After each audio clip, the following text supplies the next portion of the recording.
Gonna spend time with you. Cool. Okay. Hello, everybody. Welcome to what are we calling ourselves? Swords, boards, and beards. Swords, Boards, and Beards. Geeky podcast of three middle-aged men talking about all the geek shit they love. Not quite middle-aged. Yeah, not quite. I'm middle-aged. So I'm proud of it. You might be. I am not. I'm the old guy. And you're older than me. So. I'm the next oldest guy. And you're the baby who I just am. discovered was born without hair and remains without hair. So hang on. And teeth, apparently. And teeth, full set of teeth. Freak. Freak. We're just setting this podcast up for funsies to talk about all the geek things we love. So this week's episode is episode 0, which I'm now dutifully dubbing session 0 because why not? How we all met. We're going to talk about a bunch of stuff on this podcast, ranging from all the geeky stuff we love, whether it's board games we play, RPGs we play, video games we play, all that kind of stuff, and chat through today specifically how we got into it. Yes. How we got into the geek stuff, but also how we met each other, so you get a feel for who we are. I'm Adam, confusingly. He's Adam. Hello. And he's Jace. Hi. That's it. See you next week. Yeah. Episode 1 done. Session 0 finished. Fantastic. If you like this, there's more content. Subscribe to our Patreon where you can get even more if you pay. TVC. But in all seriousness, it's a chance to geek out and have fun. So you had a suggestion, Jace, I think, about talking about how we got into it. No, why absolutely. We did. Yeah. So I just think everyone's sort of individual journey is really interesting. It's really unique. Like, how do people get into this world? Because it's kind of all-encompassing once you're here. So what part of your soul did you sell to arrive at the front door? That assumes I had a soul at the beginning. Well, yes. I mean, Adam's got half a soul. Yeah, well. Ginger half. Ginger, what was it earlier? Ginger face. Ginger of face, not of head. Wow. I killed it. I killed it. Yeah, I'm going to use it in the future. I'm starting to go ginger, to be fair.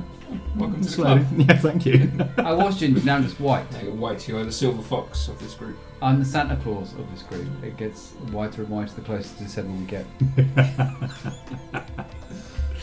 It's a great film, to be fair.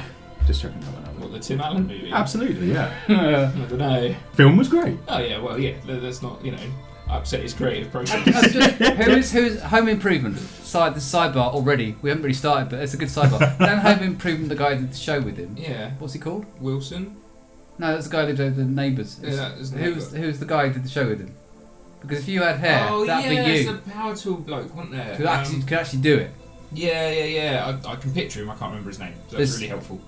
Which works really good for a podcast. For a podcast. Anyway. Non-visual media. Having never seen Home Improvement, I have no idea what you're talking about. So it was a sitcom in the sort of mid to late 90s, starring Tim Allen, where he was the host of a home improvement show with a friend of his.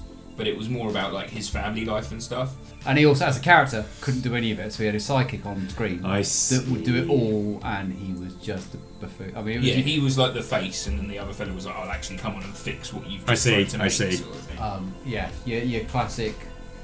It's where the fantastic sound effect "whoa" comes from, because that was the end of the credits. Have you ever seen the gif of the guy over the fence? Yes, I have. That's his neighbour. That's what that. Yeah. Right, I see. You never saw his face. You just Sounds like I missed a gem of 90s media. You really didn't. Oh, it's all right. It was after Roseanne on Channel 4. Yeah.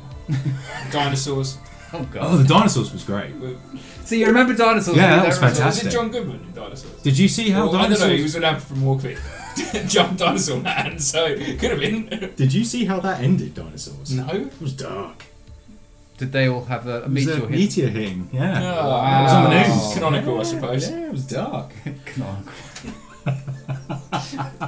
But the dinosaur dies, and that's how they finish the season off. I don't know, it's not big. And now they're all oil and getting poured into cars. Wow. There you go. Right, so nerdy stuff. How did we get into this? Right. Well, first there was the dinosaurs. First there was the dinosaurs. There's a lot of plastic. Start us off with your journey. Okay. Tell me how, because I've known you now for a couple of years, almost. A year. Can't be. No. It was definitely a year. Definitely a year. The best part of the podcast is the silence. Yeah. It's audible thinking. It's definitely a year. maybe a year. It's gotta be. Yeah, no, it must be. Yeah. We've hung out more often in recent months with game night and stuff. Yeah, but absolutely. so, because I've known Adam longer. Yes. Yeah, we've known each other for what? 2 years? 3 Yeah. years? So This is like the long I've had my dog. Yes, there you go. And I've only lived in this house for that long. For those of you who care, that's really interesting. Tell us how you got into geekdom. What was your first leap into geekdom, and what was the pull? What was the draw? I was young. Like, God, it sounds like the beginning of like an AA meeting, doesn't it? I was young. I was silly. I wanted to be famous. Yeah. No, I was really fortunate actually because my mum is very sort of anti anything remotely fantastical, like Lord of the Rings. Oh, disgusting. Really? I've met your mum. Absolutely. My mum's just... She has a winter snow scene set up in her house all year round. Yeah, because that's not fantasy. My mum it believes in Christmas, Adam. Someone said that is the greatest fantasy of Magic of Christmas. Well, absolutely. But no, so I was actually very fortunate off the back of that because my nan is a huge Tolkien fan. Okay. And growing up, I spent a lot of time with my nans, like after school weekends and stuff like that.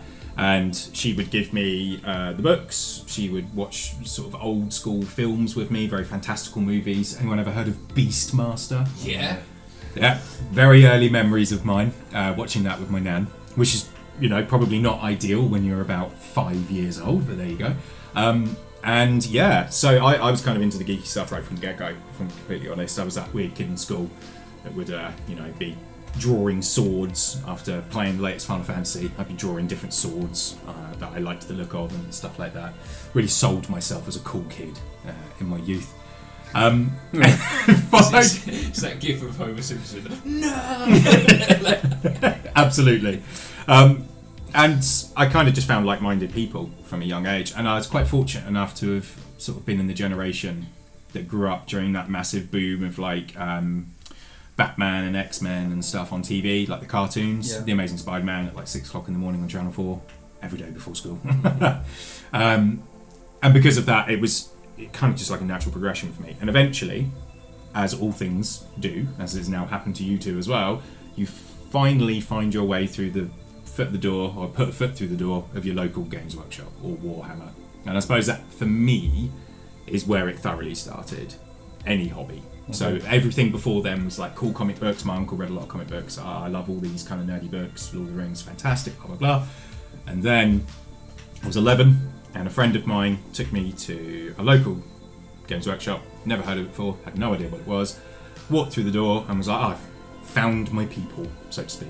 And yeah, ended up spending lots of birthday pennies every year in there since. So Warhammer and Games Workshop and that sort of stuff was your first. So you were into that before you were into things like Dungeons and Dragons. Oh, massively so. So that's how we met, was through Dungeons and Dragons. It was indeed, yeah. So yeah, I was into that before I was really into video games. Okay. Yeah, that was but before comic books, like they were little parts of my life as a kid growing up. But actually, Warhammer was my main real entrance into it. And how old were you then, roughly? 11. Okay. Yeah, my first, the very sort of first posable clan rats for Skaven had just come out, and they were the first box of miniatures I ever owned. And did you know Warhammer other? fans. So when you walked into the shop for the first time, you didn't know anyone else who liked it? I went with a friend. Okay. So yeah, my friend had dragged me in, literally, and be like, "Oh, I'm going here to do this," because his older brother had a Wood Elves army of all things, and I'd seen like bits of it, and was like, "This looks kind of cool. These look like things from Lord of the Rings." So I was like, "This is kind of cool. I know what Lord of the Rings is. I've read those books. I've seen the old At cartoon." 11, you'd read Lord of the Rings? Yeah, I'd read Lord of the Rings at 11. My nan had not the one book split into 3, the one book. Yeah, the one book. And that was gifted to me when I was about 10. So, and I loved it. Didn't understand a word of it. I still now really struggle with the names. I struggle to get out of the Shire when I read Lord of the Rings, I'm not going to lie, especially because the films have kind of ruined it a little bit. They have a little. Yeah, I know what happens. Come on. But Hobbit culture. That's arguably the best part. Oh god, yeah, definitely. It's the what is it the dude says when they're going, the ringwraith things turn up, and there's no hobbits here, no Baggins here. He lives down in Hobbiton. In Hobbiton, it's down that way. But no, so yeah, I walked into this Warhammer and it was a really nice atmosphere, and I was far too young to understand what that wonderful odour is, which thankfully doesn't really exist anymore. It's more of a trope. Well, they rush them out of the shop now. Yeah, get them out. But they nurglify the place. Bought a bunch of clan rats, built them all, went back the following weekend because I was like, I now want to paint these. I have no idea how to do that, and absolute gospel truth, the GW employee, God bless him, told me to buy a small tester pot of brown emulsion paint and dip them in it, and then pick out metal with a little silver brush. And I was like, cool, that sounds great. So my first army was dipped in brown emulsion, and I picked the iron bandings of shields and swords and spears with a silver paint. Have you still got any of those? Unfortunately, no, I don't. I wish I had. Yeah. But could you recreate it now without your brain exploding? Try. With your brain explode, there you go. This is wrong. I shouldn't be doing this. That's beautiful. Because I know what your painting is like nowadays, and it's just I can't imagine you coping with going. Ugh, that's enough. Honestly, it gospel truth. That is exactly what he told me to do. Just they're all rats, aren't they? Just dip them in the brown paint, pick out the bits you want. Oh, that's great. That's 20 models on the table in about 6 minutes. I think it took me longer to figure out how to open the pot of paint than it did to paint the rats. That's amazing. And then I was glued from there in. But of course, the problem, obviously, this isn't specifically Warhammer related, but the problem is money, especially when you're young. So hobbying for me has been a lifelong thing, nerdy stuff, and I think as I've got older, it's become a lot more available to me now and I've noticed actually in a lot of like tabletop systems, bolt action and all the rest, the main player base is guys our age because they loved it as kids and now they can suddenly afford it. Yeah, and you've got. Not that anyone's really got surplus money, but you got a bit more of that money sort of left to the side. So, yeah. But then I think that's why things like D&D really attracted me because it was functionally free. Once you're set up, pay for paper and a pencil and several thousand dice. And I've sort of dragged a lot of my friends into this world over the time. Nice. I never really left. And I don't regret a day of it. I honestly don't. Hard as a kid, because you guys probably remember bits of this as well. We're all roughly similar age.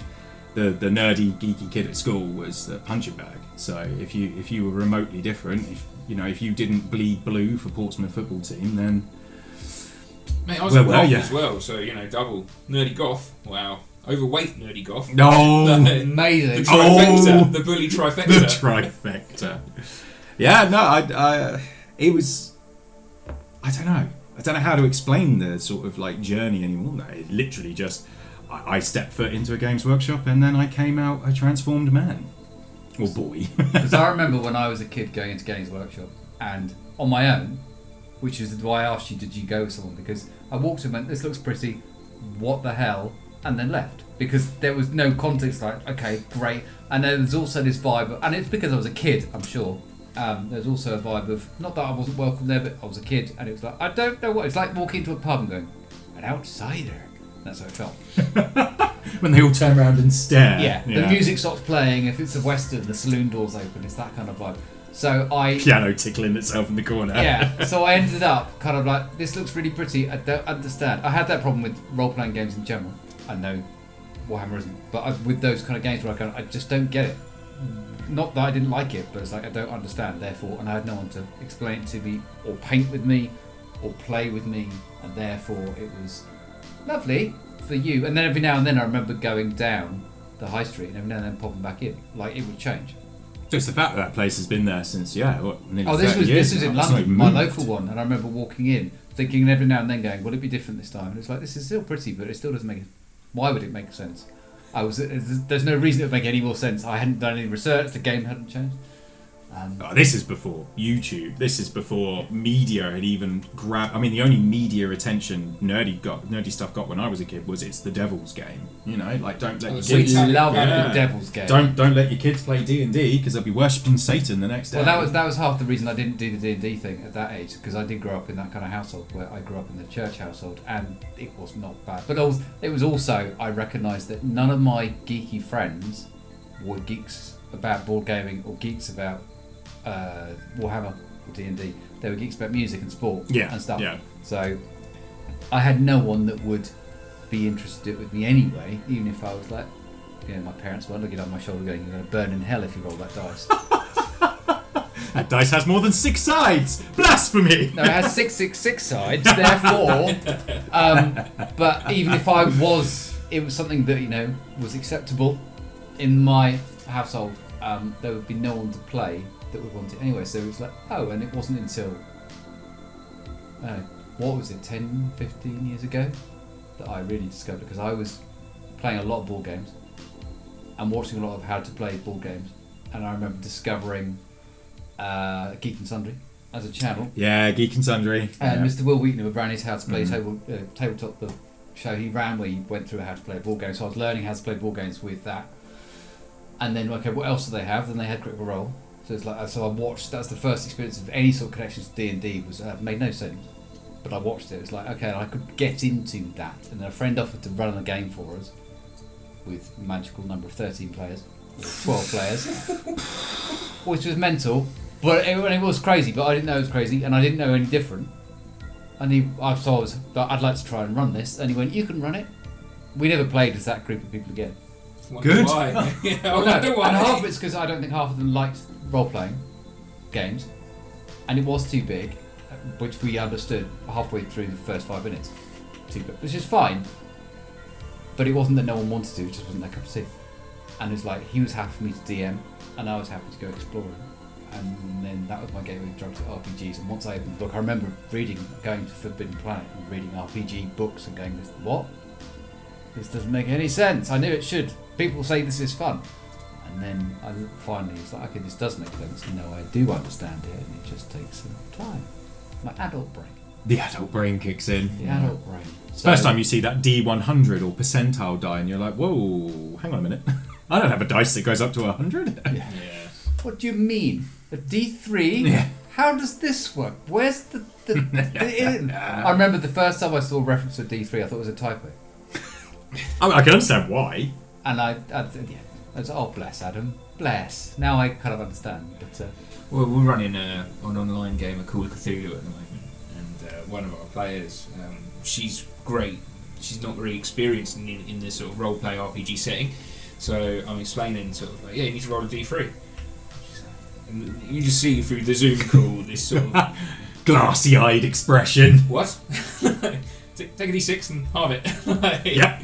But yeah, it's just things like that.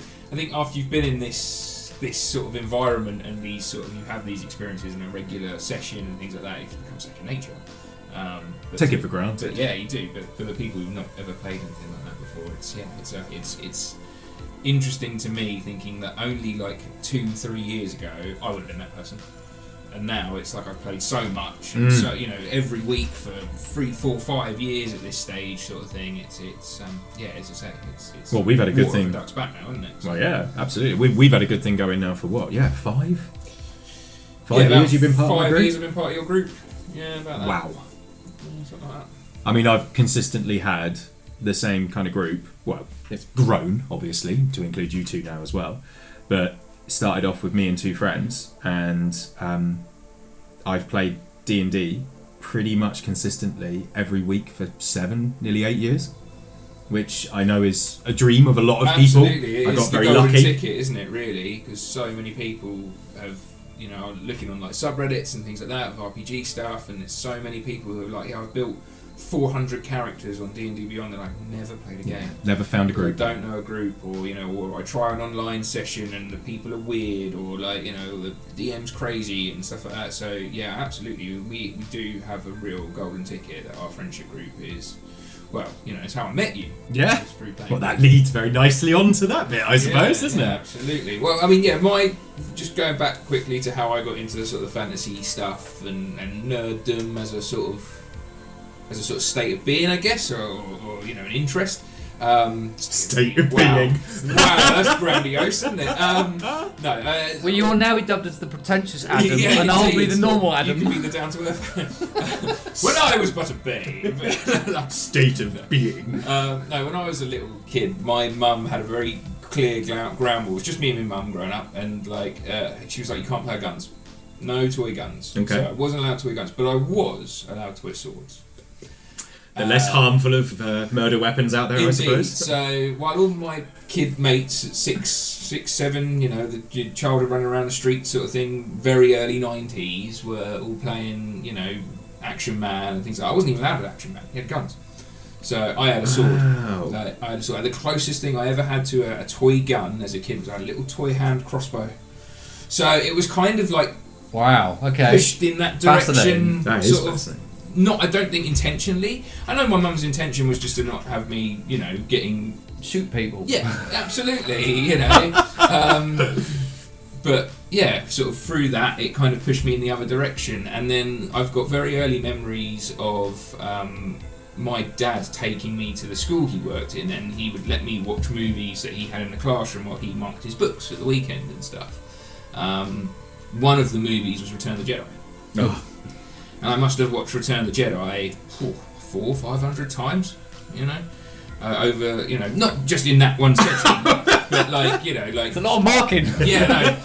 But sort of fell in love with the whole Luke Skywalker and, laser swords. Oh, it's the hero's story, Absolutely. And then, found all this other stuff and things. And then I think one of my earliest sort of this is my thing was I sat down, my dad got me, because we used to go and watch movies quite a lot. Used to go to Blockbuster, hire a movie, go and watch it in his little place where he was living, eat super noodles and sausages, and watch movies. And Conan the Barbarian, starring Arnold Schwarzenegger.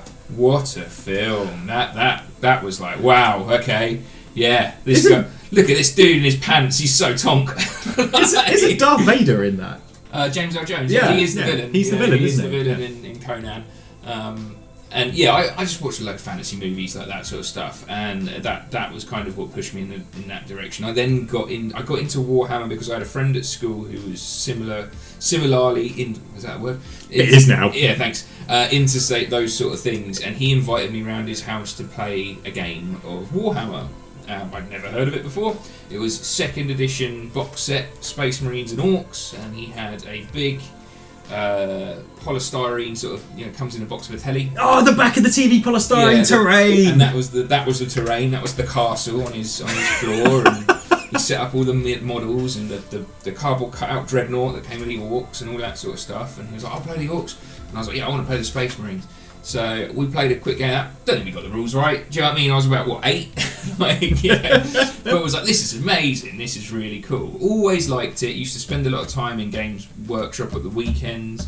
I had to go to a different town because I'm from Hastings. There was no Games Workshop in Hastings. Eastbourne was our closest one. Used to pop over there every now and again. And buy various different model kits and sit in the shop and paint them. Sometimes I didn't have all the equipment and things like that. Then moved to Australia and spent a year out in Australia, and I distinctly remember on my bedroom wall in Australia I had a poster of Necromunda. Necromunda. Right, the big dude on the front with his mohawk. Crazy mohawk, like shirtless. BDSM gear Absolutely. on. I don't know what my mum was thinking. Kind of a barbarian, but BDSM men. There were no guns. But there was he definitely had a big guns. But yeah, I had that on the wall. So I must have been into Games Workshop before then, and I was 9, 10 when I was in Australia. So I'd had that sort of introduction as a real young kid. And then when I came back, I continued on, went to theatre school for a little bit, extracurricular drama activities and all that sort of stuff, did a GMVQ in performing arts and things, and that's what kind of got me into the whole sort of role-playing thing. Finding Dungeons and Dragons though, and by extension then meeting yourself and going through that sort of thing, I was literally putting laundry away, must have been about 6 years ago now, in my house. My wife was downstairs and I put on a video of Critical Role, which is like, oh yeah, I know a couple of these voice actors. I know Matt Mercer from playing Overwatch. He was the cowboy character in Overwatch. Leon Kennedy. And he's Leon Kennedy, of course, but I didn't really associate that. I was playing Overwatch at the time. And I was like, I've heard good things, and Dungeons & Dragons sounds quite cool. I'll have a look at that. And I watched about 20 minutes of this episode of Campaign 1 of Critical Role. I was like, my wife will love this. So I turned it off, finished the fold-in, went downstairs. I was like, let's watch this together. We both instantly were like, this is great. Ended up watching pretty much all of the first campaign, And it was great because it was the one, because when I first met my wife, she was really into her dancing, really good at it as well, and I was really into my video games. So we crossed a bit. I tried dancing. I'm not very good. I really got stressed out with it. She played a few video games, and she used to play games and stuff before when she was younger and things, but not at the level, not with the sort of the focus interest that I was into it. But we found this, and it was like, wow, we could do this together. And that was when it was like, yeah. And then you start talking to people in your work settings. I was working at school. She was also working at school, different school. And it turns out that several people who have never ever publicised it, never ever said anything, have all played and are all playing regularly. So we were invited to a couple of games. We had a go and stuff, and then I was talking at work to your fiance, indeed, now fiance, and she was like, "Yeah, we play every Tuesday." And I was like, it was Monday, wasn't it? Monday. Every Monday. Yeah. Every Monday we play. Do you want to come along and have a game? And I was like, "I'd love to." Wife couldn't make it. My wife couldn't make it, but I came along and made a bard, jumped in, met you, Cornelius Delarge, based off of Bob Dylan and C6 Steve. It was fantastic. Oh no, every bit of those two people. Yeah, every single bit. What a combo. Yeah. Jumped in, started playing, absolutely loved it. Came back every week. Fantastic. It was great. That was where it went from there. And then the Warhammer thing was must have been about 8-9 months ago now, where I was like, look, I'm Kill Team, wasn't it? You've been talking to me about it for years. I've always had a passing interest. I've always sort of dabbled. I like the lore, and I like the video games they do, most of them, and and things like that. We'll come back to that one. Yeah. Well, yeah. That's a podcast all on its own. That is, honestly, mate. But yeah, so I was like, no, look, I'll bite the bullet. And I'll get involved. And we went down to James Workshop in Portsmouth together, picked up a box of orcs, and I started. And we've played quite a lot now, and I absolutely love it. And it's like my kind of thing. It's called Plastic Crack for a reason. Yeah, it's. And then I talked you into it, Adam. Over time, walking our dogs together, because that's how we met. We were wearing a Strong Jaw Ale t-shirt, and I was walking my puppy at the time, and you were walking your dog, and I just went, nice t-shirt, mate. And then we got chatting, and then we sort of swapped phone numbers after a while, and then we'd text each other, are you walking the dog today? And then we'd end up walking together. And did you do that classic guy thing of you didn't know each other's names for a good 3 or 4 months though? Oh yeah, absolutely. And when he was like, yeah, I'm Adam, and you went, I'm Adam. And I was like, oh, are you? Okay, well that's great. So now I'm the other Adam. No, you're the other Adam. I forget which. I thought I was the pretentious Adam. You're the pretentious Adam. And I'm Mr. Court when you are Mr. Court, because otherwise, like who? What? Yeah, I get very confused in the chats. I've only known 3 Adams in my life, and you're the third one in 40 years, and therefore it's now I see you more than most. Yeah, well, we see each other 3-4 times a week. But now, don't we? So, yes. I'd like to touch on tabletop gaming and all the nerdy stuff that come with it, and growing up in a Christian household. Okay. Just out of curiosity, because that must have meant that you were you craving it and you couldn't have it, or did it something you pushed to the back of your mind and approach later in life? It was something like you talk about Lord of the Rings. It's to this day my dad's favourite book. Yes, we've discussed this before. Yeah. So from a fantasy point of view, it wasn't a problem. My household had my dad read me The Hobbit, and it was one of my fondest memories as a child. I was talking junior school age. He would read me chapter after chapter of the book over how many times it would take, and so he had no issue with fantasy, had no issue with any of that kind of thing. And when it came to D&D and the satanic panic that took hold across the nation, of course it did, and the world. That was the 80s. Yeah. So there's a boring story for those of you who are listening and care. A guy called Billy Graham is the guy over in America who said, "This is evil." So you're one of those like super pastor sort of dudes, those yes. massive mega church sort of thing. Kind of, and I don't know if they existed in the 80s, genuinely. I'm not that au fait, I know they do now. And he was and I remember weirdly, not because of the D&D thing, he came over and took over Wembley Stadium once. Not the arena, the stadium. And they managed to fill it, and I was there. It was a very weird experience as a child. It's basically like a massive church service. It didn't feel that different, but it was like, I've been to Wembley twice in my life, and that's one of them. What was the other time? to see something completely. I'm just thinking, no.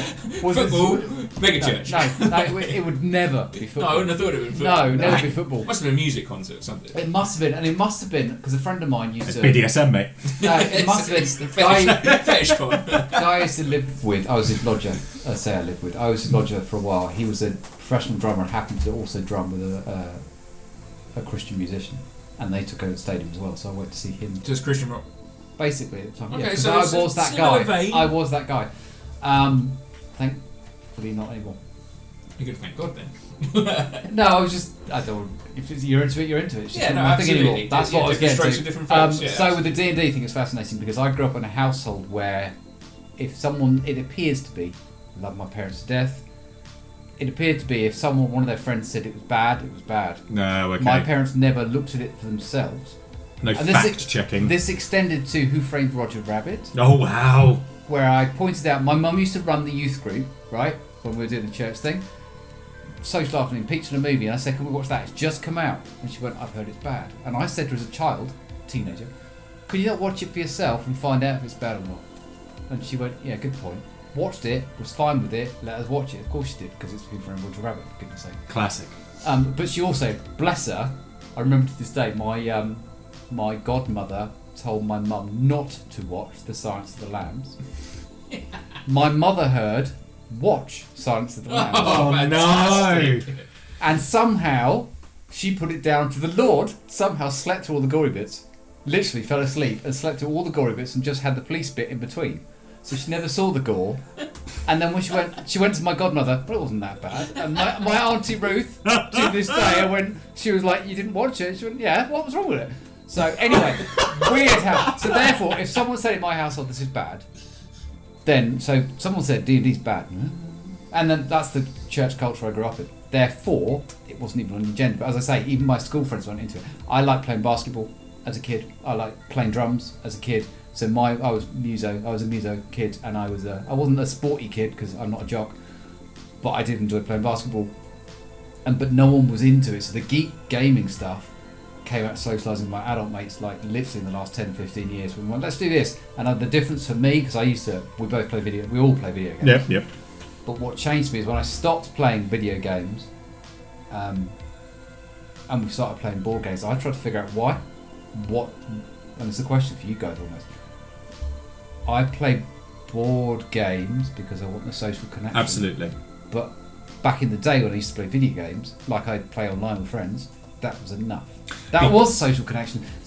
But I now like gathering around a table and have to have that connection with people. Whether it's a literal table on Tuesday night with you guys or a virtual table, it's the human connection I need, 100%. which for some reason I don't. Much as I love whatever video games out, I don't play a lot. I try and they go, yeah. But why? Because we talk about me playing video games or not. I'll go and buy the latest video game and then not touch it. Yeah, I'm guilty of this. I do this. But I'm trying to figure out why, because I used to be excited. Me too. And now it's like, I don't have time for that because I'm playing over here with these people in real life. Whereas Adam, you do quite a lot of gaming still though, don't you? I think of the three of us, you're probably the biggest gamer. Yeah, and that's because your bedtime's a lot later than mine. I'm significantly later than mine. But it's I agree with you, but my taste in video games has changed dramatically. Oh, as has mine over the last since probably COVID. Yeah, because what was it pre-COVID? Because I didn't know you before COVID. It was a lot of shooters. Not so much. It was more things like Dragon Age, Zelda. I still, swords. I wasn't allowed guns. I was allowed guns. Yeah, I am now, but my video game doesn't have swords and trees. I'm not playing it. But this is it. I always like a strategy game. Living in my flat back in Hastings with some good friends of mine. One of them taught me how to play Total War. Okay. So I've always gone into that. Bit of a history fan anyway, so like that sort of thing. That was in they've done a Warhammer Total War. There we go. So that's been rolling around for God knows how long. But yeah, I started playing the Dark Souls games over lockdown. Based on your recommendation. That is because they are the single. If you started life on Zelda, you should naturally progress through Souls. Now, I'd always sworn off it because it's they're hard, they're punishing, they're brutal and stuff.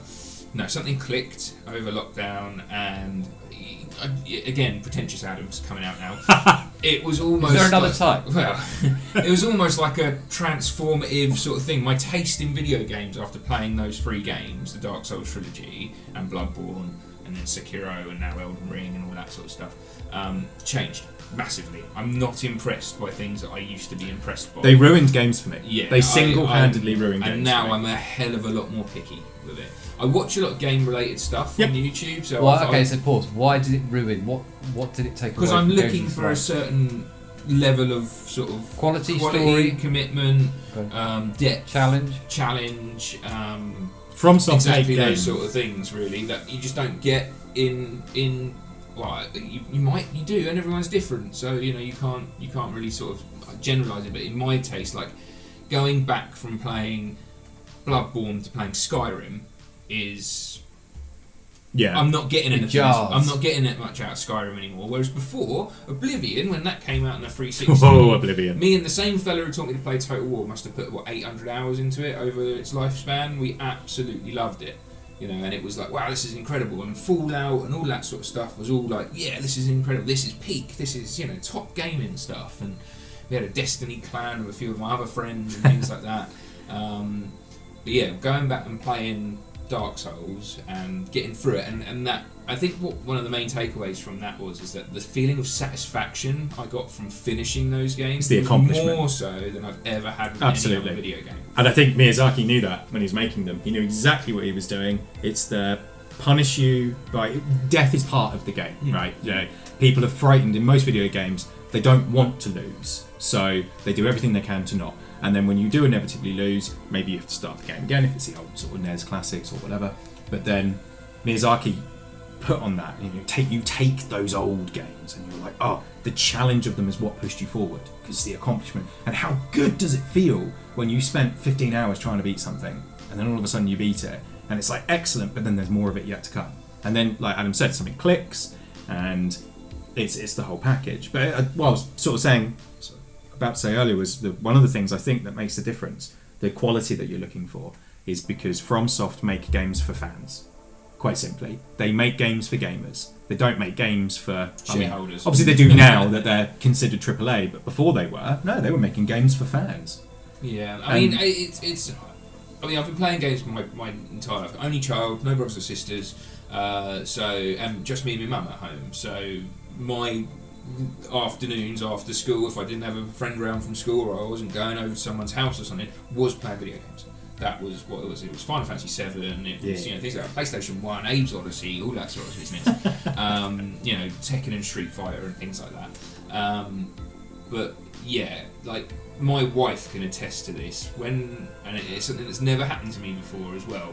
When I beat certain bosses in Dark Souls or Sekiro or Elden Ring stuff, I will run from the front room to the kitchen when my wife's cooking dinner or something and be like, I did it, babe, I beat him, I can't believe it. And she's like, you're like a 7-year-old. But like that, I don't get that from defeating something in Fallout or paying your taxes. Exactly. Unless you've done it right, of course. Yeah. I did it, I did the numbers right. But yeah, that sort of getting that in it, and it's rare that I find that in video games now. The sort of video games I do play now tend to be little indie things, little indie Metroidvanias. I quite like a Hollow Knight, for example. Blasphemous. Like a roguelike. I quite like a roguelike because it's something I can pick up and drop and come back to, and it's like, although I'm doing that same rinse and repeat style gameplay of like, you are effectively doing the same thing every time, but you've got a slightly more chance to get a little bit further because of incremental upgrades and stuff. That really speaks to me, and that came from playing Hades. No, Hades is a beautiful game. It's a very, very good game. I'm very excited for the sequel when it Me too. comes out. But that was like my first sort of roguelike experience. So, and that sort of also changed my perception of what I want out of a video game. And I think it's taken that long for me to decide I'm not buying games now for genre. I'm not buying games now because, oh look, he's got a cool character on the front, or oh, that sounds like it's going to be good or something. I'm a lot more, they're a lot more expensive, so you have to be a bit more discerning about it. But B, it's sort of like, I kind of know what I like. So when something's advertised, like I tend to watch like streamers now on YouTube play something that I quite like the sound of, and then go watch 10 minutes of that. For example, yesterday I was watching a streamer play the new Deep Rock Galactic Survivor thing, right? Which is probably means nothing to you guys. No, Deep Rock Galactic. That's isn't that the whole Votan thing? They've done it. Yeah, they've done it. Effectively, they've done a Vampire Survivors version of that game. Right. Okay. It's like an auto shooter, and you're mining resources and stuff. I watched that for 5 minutes, and I was like, "How much is it on Steam?" It's less than a tenner. Yeah, right. And I've played it now. I didn't go to bed till 2 in the morning last night because I played it, and I've looked at my Steam time. I got it yesterday. I played it for 8 hours already. Because it's just that rhythmical sort of, if I get into something, I get really into it. We need to, Gamers Anonymous. I don't know. I think it's addictive personality much. It's a bit of my neurospicy, I think. Cause, look at Warhammer. Like 8 months ago, I didn't have a single model. Now my pile of shame is almost as tall as this kitchen counter. Like it is impressive. I've been like, I want to buy it. I mean, I've done a fair amount of painting. Don't get me wrong, and I've played a few games, so it's not like I'm just buying this stuff. It's just a shame they're orcs. This world is green. It's green, baby. But yeah, like it's grabbed me, and it takes a lot more to grab me now. I think that's something that's. But then I'm sure you guys have had those same sort of things. Oh, absolutely. Sort of certain genres, certain tastes of things. D&D, for example, just grab you, and they're like, okay, this is my thing now. This is something I'm really interested in, and I don't know if it's just me or not, but I tend to hyper focus. I do hyper focus. I think with me, and I've just been sat here thinking why it is that I want to game with people around a table, because one of the things I used to years ago, I couldn't act because I literally can't act, but I kind of know what I want to see, so I'd often direct things, or I've made short films before, and telling a story together and it evolving together, and you sitting in a scene together, and I've had players crying at a table someone's died before, and you're thinking, so that's what sparks that, the hyper focus. They're the moments you're living they're for, the things right, I can achieve that. Yeah. I don't care that I'm not, as a blunt microphone, I don't care that I'm not doing X, Y, and Z. This grounds this hyper focus of what is it? Because this week coming, I'm playing 4 games in a row. Wow. I think yes, this week coming, and game 4 I will know will be it's our game. It's our Cthulhu game. Yeah. I'm going to have to find. I know 4 games is a lot for my brain, but it'd be good. So I do become hyper focused on those rather than video games. Mm-hmm. But I think it's because I did the same with video games. I want to know. I want the story. I want to know why I want to run over there and shoot that person. I need purpose. Back in the day, I didn't give a shit about Halo. Just running across a field doesn't interest me, because it doesn't. Because I want to know why, and I know in Halo there is a lore and a story. Sure, that's right. Yeah. But I want to take that journey. You play the original Red Dead, which I prefer to the second one. You play the original Red Dead. There is a story, there's an arc that you go with that guy. John Marston. Thank you. He left my. I was going to say I have a plan, Arthur, but that's the second one. That is very much. I have a plan, Arthur. Just need some money. But I do need. I've always needed the story. I'm not a short story guy. Yeah. I'm a story guy. I don't like short stories. You like a novel? Because I just get into it and then it stops. Because I'm just. What do you mean? It's getting good, and then I've never been satisfied by a short story ever that I've read. Interesting. Okay. Because it's kind of like, well, I've run out. What do I do? Which is strike when I've made short films. I've entered competitions where you have to make a 2-minute film. It goes against all of my programming because it goes, but you have to back off. There's so much more we could do, but yeah. So I do become hyper focused, and with the gaming I do, and it's like, what can I play next? What's my pile of shame? I do have a Warhammer pile of shame. But it's video games. No, but I do have a Warhammer pile of shame. But my RPG pile of shame is as bad because I buy it going, I want to play that, I need to explore that world, but I need 5 people to play it with. Right, yeah. And it's just, and I want to get into it properly. I don't want to just dip my toe in the sand. And we're kind of in a position where we can do that as a group of friends now. I remember you saying that you picked up the Deadlands game. I'm itching to be a cowboy. Yeah, me too. Deadlands looks fantastic. With you for sure, man. I'll go full cosplay, man. I get the hat, the lot. I'm itching to. As long as that's all you're wearing. Yep. Cowboy boots. No, nothing else. Okay, good. Might get a little bandana around the, Do not be ashamed of what you have, sir. What do they call the moves? A modesty sock. A modesty sock? The gentleman's sausage. The bandolier of chastity. But no, I get it. But interesting, as you mentioned earlier as well, Adam, is that when we first were talking, because our relationship was very much established around talking about our relative D&D sessions. Yeah, we were playing in 2 separate tables. both Spoilers didn't matter. No, we were playing both on the same night. Yep. So we'd meet up on a Tuesday morning, walk the dogs together, and we would share what happened round our table. D&D brief. Yeah, the following day, which was lovely, and it brought us really quite close together, and it was great, hearing each story. Now you're part of our table, which is great, but it's one less story because we were both there. One less story because we were both there, but we're both players. And one of the things I remember talking to you about as well was saying that you've always mentioned to me that you prefer DMing to playing. You prefer running something to playing, and I think that harkens back to what you mentioned earlier about the whole being able to generate those moments of emotion in your players, or it's directing, isn't it? Yeah, it's directing, like your short films and things like that. And because it is your campaign, you make it last as long or as short as you want it to be. So you get, I don't know, I'm filling in. No. Correct me if I'm wrong, but that's what it sounds like to me. That that's what part of it speaks to you, maybe. And it's that, and it's also, and I said this to Jace before, that we were talking about, and this is a whole other episode about DM styles because we've all. Oh yeah, we'll cover that. But my brief summary of why one of the things I do, not because I feel less confident doing it, I will sit in Baldur's Gate on my own and just explore this. Not because I feel unconfident in running the game, because I just want to know the streets and what's in this neighbourhood, and I disappear into that world. Whether it's playing Alien or whether it's playing Cthulhu, if I'm running whatever I'm running, it's like I can disappear into that world, and I find it might switch off the real world for a little bit, disappear into there. It's almost like exploring the corners of, using Baldur's Gate as an example, exploring the corners of that city on my own. You do that the video game Baldur's Gate? No, sorry, the location. The location within one of the campaigns I ran. Avernus? Is that one? That's how Baldur's Well, Gate? I was running Waterdeep Dragon Heist and then Waterdeep Dungeons and Mad Mage, and homebrewed a bunch of stuff to go to Baldur's Gate just to get them out of the dungeon, because all of us naively went dungeon crawl and then didn't realise what dungeon crawl was, if I'm honest. How literally it's layer after layer after layer after layer. Is. And it's so dull. I mean, it's not dull, but it wouldn't be my first choice had I known that. And it was like your first big campaign as well, wasn't it? It was the whole thing, both of them took 4.5 years. Wow. It was great, but it was 4.5 years. So it ended up... Each? So it took two for 9 one. years in total? No, it was 2 for 1, 2.5 for the other. Right. Still, that's impressive. And we had a month off over the summer, but it happened to fall that we ended at summer. We had a summer holiday, summer break. Some of my players are teachers, so we're away for the summer break. So we ended up going to Baldur's Gate. I fancied a change. I fancied writing something, and I thought, let's confuse them because they're not expecting to leave this dungeon. So let's pull them out. And absolutely, you can see Sky again. And then when I throw you back in, you're going to hate me because you've lost the sky.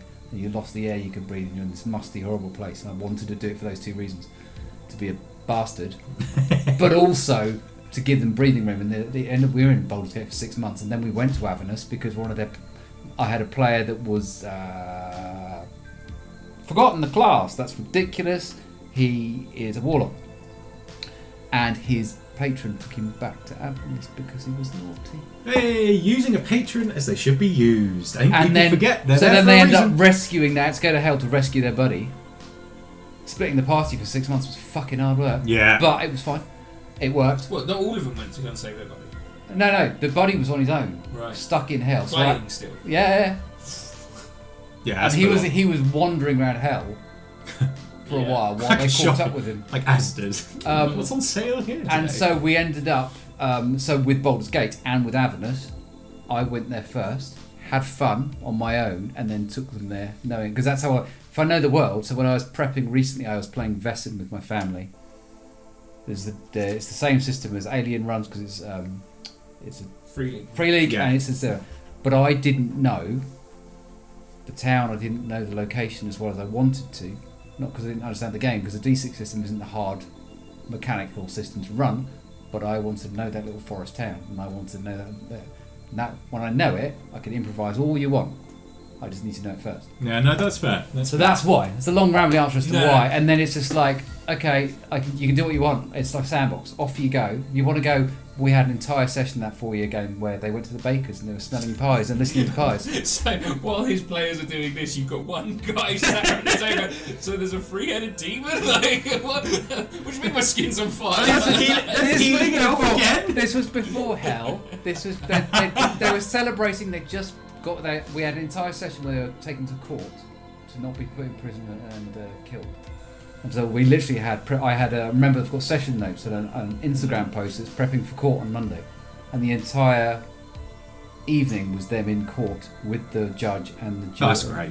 And they had witnesses and they had all this kind of stuff and they had to argue their case out of being executed. That's some highbrow roleplay right there. Yeah. And then they went to buy the pie shop to get some breakfast or get some lunch after they were released from prison.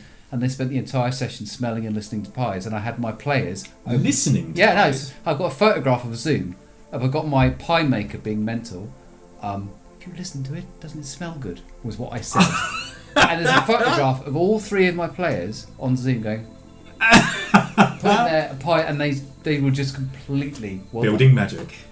Wow. So we can make that shit up with the pie shop because I knew the sea. I knew Waterdeep and I knew... So I've never, but like you were saying earlier, you were talking about Adam being DM. You've obviously now DM or GM. Whereas I've never been a player at your table, Adam, because you've only ever been a player at your table. Yeah, not my table, it's your table. Other I'm Adam. the host, but yeah. Ginger of the face, Adam. Yeah. Pretentious Adam's pretentious table. Welcome to my, This my name is table not- of majesty. If anyone is listening and wants to try Where there are no shoes draw. allowed because the beast from underneath the hellhound will My steal giant dog will eat them. I really would like someone to draw what they think you look like right now, Adam. Because I think it Our would sceptre and crown, please. But no, it's really interesting because I am also of the sort of volition that I prefer to GM than play. And it's not because I like acting, as those you two know me, I'm incredibly melodramatic. I tend to be the loudest person in the room. Furthest away from the microphone. I very certainly am furthest away from the microphone. So subdued, Jason. So modest. Speak up a bit. And for me, it is that I prefer to GM because, completely opposite to you, I really like short stories. I like little micro moments. The grand story I love too, but I like group storytelling as well. But for me, I like those micro moments that I didn't plan for any of this, and this is the best thing we've done in 3 years. And I didn't even remotely write a note about it to begin with. You guys went on that direction and decided you were doing that thing because I stupidly said there was a squirrel in the tree.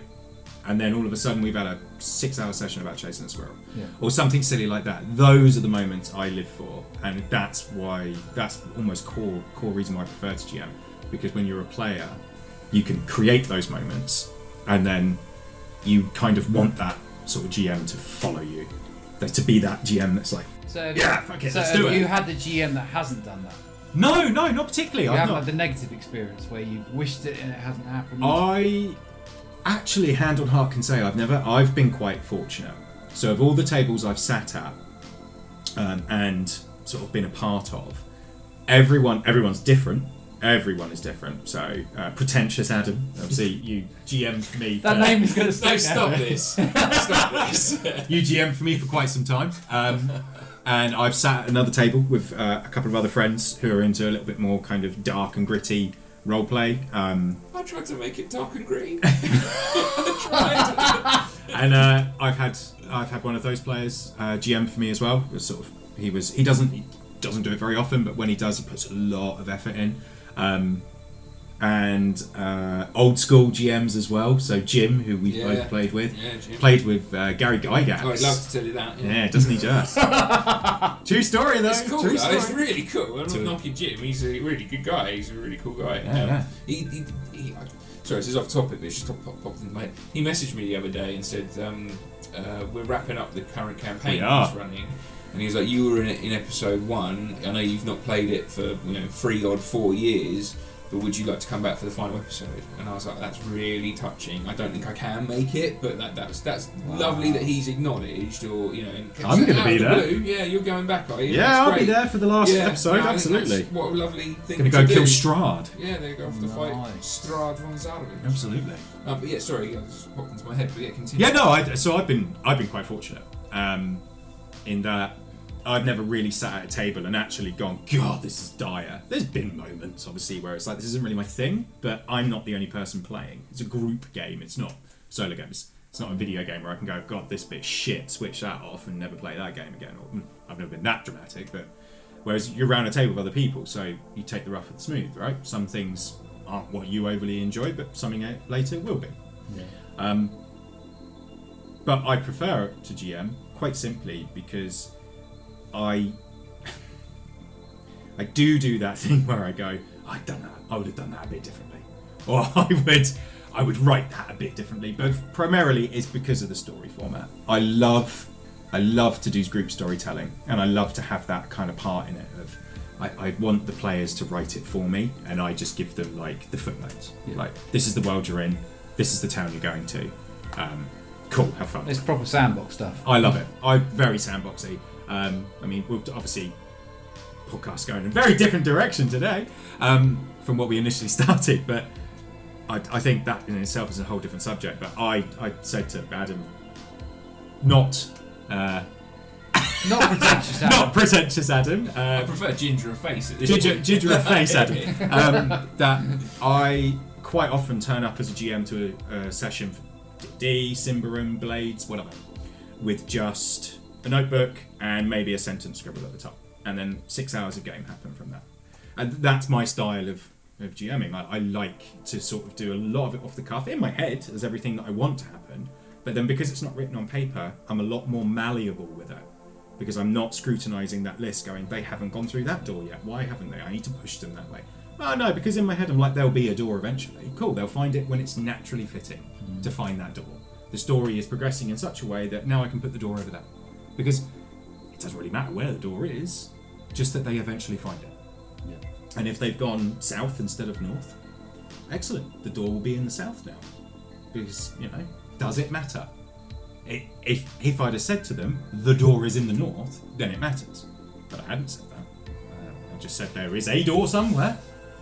And then they find it where it fits. But I mean, this is an entire episode on its own, isn't it? Really, it's thoroughly. Styles of DMing and things like that, and it's all stuff we can get into and things. But absolutely, I completely agree. And I took DMing off of your shoulders to give you the opportunity to play, and which was great fun. Yeah, it was good. But I ran a module. I ran a Ghosts of Saltmarsh module. With a few of my added little flavoured texts and bits and pieces and chucking things around, and yeah, you're right, Jace. It comes from the players are now talking to this NPC a lot longer than they should be, technically, from a gameplay standpoint. We need to flesh this guy out a bit more. Yep. Let's make a whole thing about it. Oh no, now you're suddenly in Avernus having a hell engine race. That was funny. Mad Max down in Avernus. But yeah, it's absolutely. But that you're talking about sort of individual campaign stories and styles of play and things like that is definitely something we can get 100%. into the meat of it. But consider this a trailer. Yeah. An introduction to how we ramble. Absolutely. In a good way. Please don't expect any of this to be coherent. We might keep some notes. No, yes. It's we have been We've been talking for quite a while now, haven't we? Yes. So, with that in mind, before we delve into other topics, genuinely, this will be up on Spotify and I'm going to throw it on YouTube. So, if there's stuff you would like to know, or stuff you'd like us to talk about, or stuff you're interested to see if we played, or stuff, stick it in the commenty stuff, and then we'll follow up from that. We will ramble for England about our favourite dice system, our favourite game systems, and all that kind of stuff. Eventually, I'd like to get to the point where we're doing like full battle reports and stuff like that for 40k. Hobby corner. Why didn't we were going to do? Yeah, what's our latest hobby project? Yeah, what our project is. I mean, I'll just quickly stick my hand out. I'm working on still a bunch of Orc Boys because they are a never-ending green tide. They are. I recently just made some Nurglings. What's the bloody thing called? Sticky objectives that Death Guard currently have. I made some little Nurgling markers. Nice. When I'd stickied in objective, I just need to paint those now. I'm painting my sisters because they are better than orcs.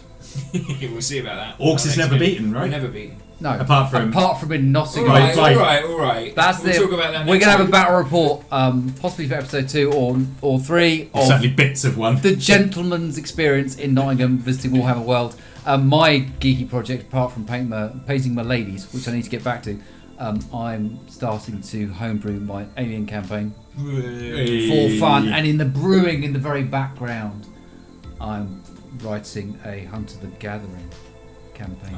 Are you now? Yes. Are you now? I'm writing it to be based in Portsmouth. I've got the whole thing mapped out, the locations, what's going to be going on here. It's called City Lies in Mist. Very cool. So Very cool. That's happening in the back. I've owned the book for far too long, but the story arc is in my head. I just need to write it. So painting and writing, and I'm going to hold you guys to ask me to holding you to account to ask you to hold me to account. Wow, that's a way around it. Woo! I know. Well, I thought Hang on, let me sit on that for a second. No worries, yeah. As you failed at English earlier, Yeah. pretentious Adam, I thought I'd join in and jump in the deep end. Yes, down to earth, Adam. Next week you'll be something else, Adam. Great. I'm happy with that. It's better than pretentious. You know, I really It'll be worse. It'll be worse. Oh, than pretentious. fantastic. You'll be sad, Adam. No, I've asked a friend of mine who's a writer to hold me to account because I'd ask him how his book's going, and he goes, "How's your creative endeavours going?" And I go, "I haven't done anything." So I've asked him to literally ask me and go, "Come on, you said you would." So I'm asking you two to ask me, "How's it going?" Because if I don't get chivied, Yeah. it won't happen. We do this to each other though. Yeah. Pretentious Adam. No, I know we don't. Jason, We do. whatever. You regularly say to me, "How's your painting going?" And I go, "It's still in the cupboard." But also the paint and the writing and the painting, it's like okay, because I do find the painting mindful and therapeutic, and quiet and calming. Once you get into it, over that pain anxiety, which we'll talk about in another episode, I'm sure. I'm not scared. I'm just like. Oh, I am. I've got loads to do. But yes. So next time we will endeavour to talk about Nottingham. Yeah, I want to definitely. hear properly. I'm It going to was hear fantastic. anyway, but record properly. Yeah. And talk about all things geek. Thank you for listening to this so far. If you've got this far. Oh, I mean, and if you did get this far, wow, we went on a tangent. If we could, That's the best type of ramble. Is a proper ramble. Excellent. It certainly is. Yes. Next time we'll talk about. Well, I thought we'd talk about Nottingham. There you go. It's official. Episode 2 We're will up to be about Warhammer World. Nottingham. Just to give you a quick preface, we're up to Warhammer World for Jace's birthday. Hello. We had our first ever proper game of 10th edition. 10th edition 40k in Warhammer World, and went around a museum, had lunch and stuff like that. So ended up walking out with a lot more plastic crack. So Space crack. yeah. Space crack. So next time we'll talk about space crack and how you can get help with your addiction. Don't call us. There are people out there we've heard that can solve this problem. But yeah, in the meantime, have a good week. If you've listened this far, thank you for listening, and we'll see you next time. Cheerio. Bye. Thank you.